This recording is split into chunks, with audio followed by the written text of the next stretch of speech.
story coming out of Congress tonight is truly concerning. The chairman of the top House committees warning the president against committing the crime of witness tampering, telling Trump that federal laws prohibit efforts to intimidate or pressure witnesses against testifying. The unusual warning is a response to Trump attacking his former lawyer, Michael Cohen's family, in this interview.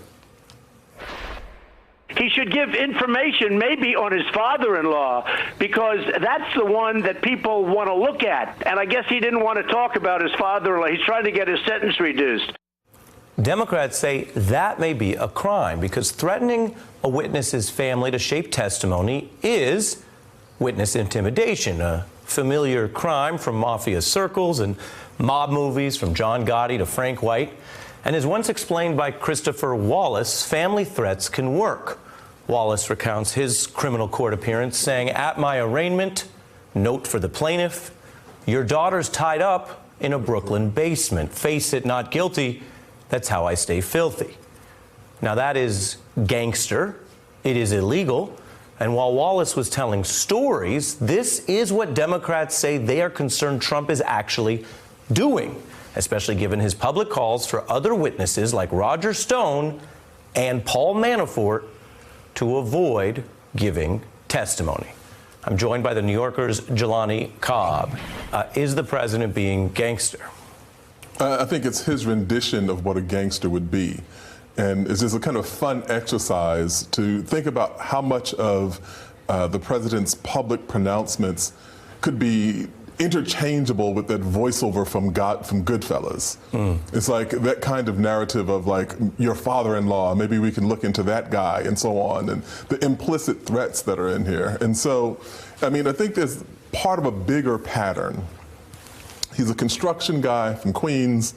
He has certainly been in contact or come into some circles in which there are people from organized crime, and just by the nature of that business and the time in which he was involved in it.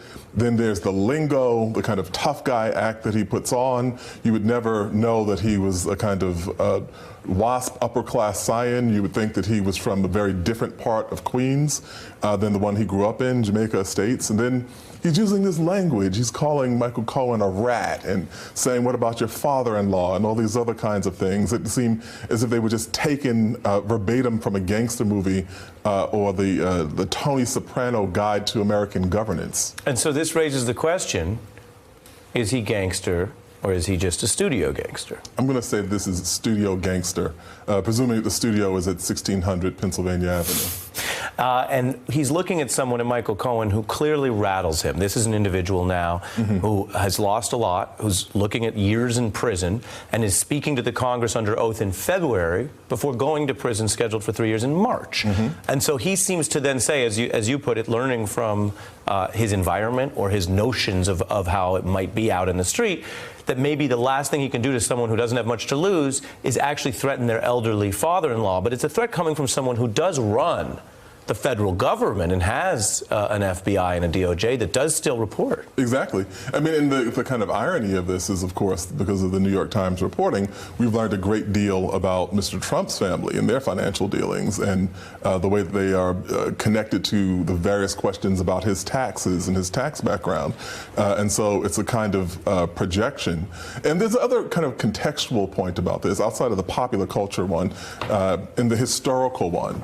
In those articles of impeachment that were drafted against Richard Nixon, we often talk about the obstruction of justice part of it. We don't talk about the contempt of Congress one. And so in doing this, he's not only witness tampering, but he is directly violating the separation of powers and interfering with a congressional witness. Leave it to a New Yorker writer to go that deep in the history, or in the crates, if you will. We have some of that, which I'll put up here. In both the Nixon and the Clinton cases, which are different precedents, you have witness tampering as one of the articles. Right, that's right. And so it's kind of like stepping over tripwires after tripwire after tripwire. It's also telling that this letter was sent not only by the chair of oversight, not only by the chair of intelligence, but by Representative Nadler, who is the chair of the Judiciary Bingo. Committee. Yeah. And so this is a kind of subtextual. There are lots of other things that are going on. Just the language is saying, hey, knock it off. You know, this person is a witness who's about to give testimony. But if we're thinking about this in a kind of subtle, shaded way, there are all sorts of other implications and all sorts of other messages you'd pick up by that. Right, and which the investigative committees came out together to warn about, from Frank White to the White House. Jelani Cobb, thank you for being here. I appreciate it. Hey, I'm Ari Melber from MSNBC. You can see more of our videos right here, or better yet, subscribe to our YouTube channel below. You could have been anywhere in the world, but you're here with us, and we appreciate that.